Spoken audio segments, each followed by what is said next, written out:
को देखते हैं। इस क्वेश्चन में आपसे वो ऑपरेटिंग एक्टिविटी बनाने की बात करेगा। Example, following information has been extracted from the financial statements of Hopper Company for the year ending on 31st December 15. क्या कह रहा है? Sales, cost of sales, gross profit, operating, आपकी salaries and wages, other expenses including depreciation, operating profit before interest and tax 240 का आपके पास आ गया।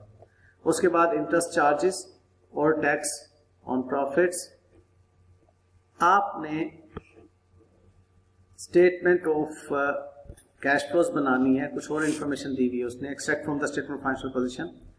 ट्रेड रिसीवेबल्स आपके दिए हुए हैं, ओपनिंग क्लोजिंग। इन्वेंट्री दी हुई है, ओपनिंग क्लोजिंग। ट्रेड पेएबल दिए हुए, opening closing. Accrued wages and salaries दी हुई है, ओपनिंग क्लोजिंग।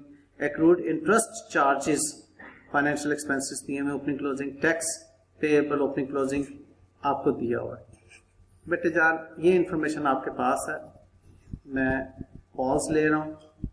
आप लोगों ने इस गिवन इंफॉर्मेशन की मदद से स्टेटमेंट ऑफ कैश फ्लोज में ऑपरेटिंग एक्टिविटीज से मुताबिक जो भी वर्किंग है करनी है। मैं पॉज ले रहा हूं। देखें जी,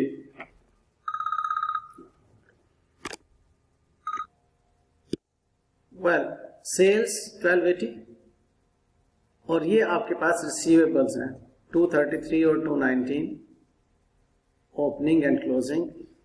देखना यह है कि क्या इन एक्सपेंसेस में कोई बैड डेट्स तो नहीं है। अगर कोई बैड डेट्स होगा तो फिर डेटर्स के अंदर आपको ट्रीट करना होगा, ये याद रखिएगा। ये बड़ी बारीक बात है, ठीक है।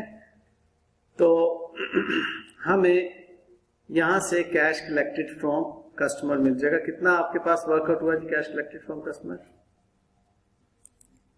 1294। नहीं, कैसे?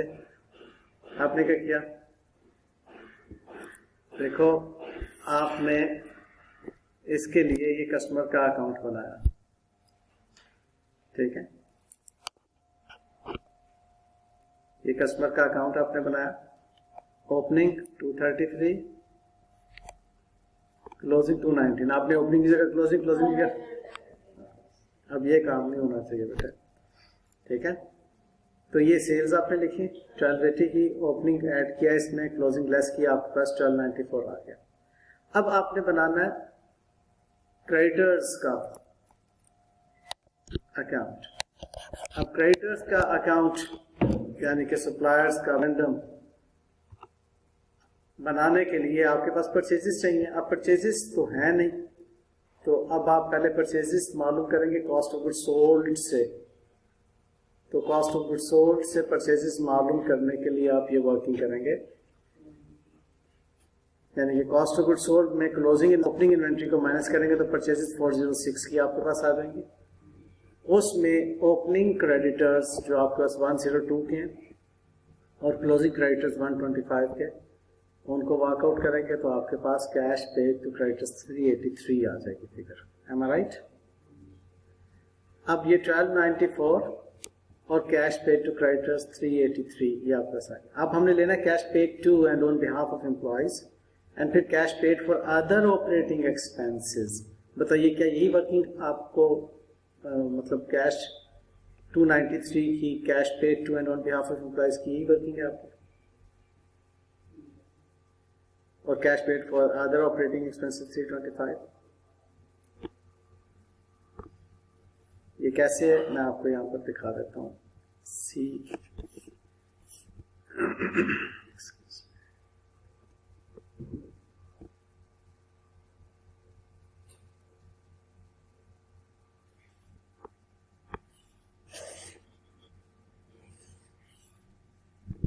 देखिएगा, वेजेस एंड सैलरीज आपके पास एक्सपेंस में जो दी हुई है वो 290 की है।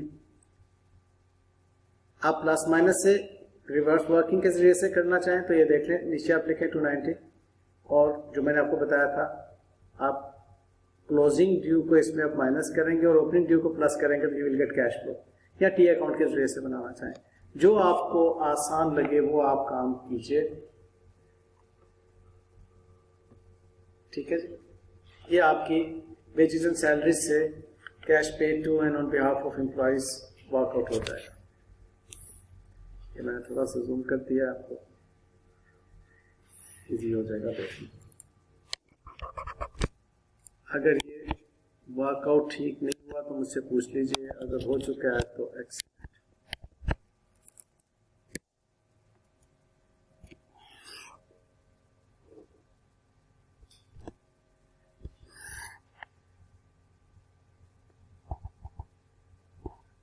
कोई पूछने की बात बैठे इसमें? ये ठीक वर्क हुआ था आपका? No sir. ठीक नहीं? No sir. तो बेटे आपको गलतियां नहीं होनी चाहिए ना मेरे बच्चों। अगर अभी भी ये गलतियां हो रही हैं तो क्या करो?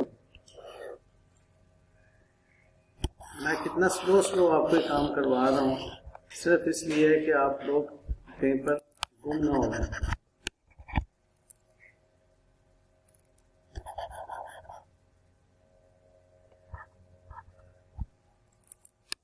वेजेस एंड सैलरी से हमने इस बात को उठाया।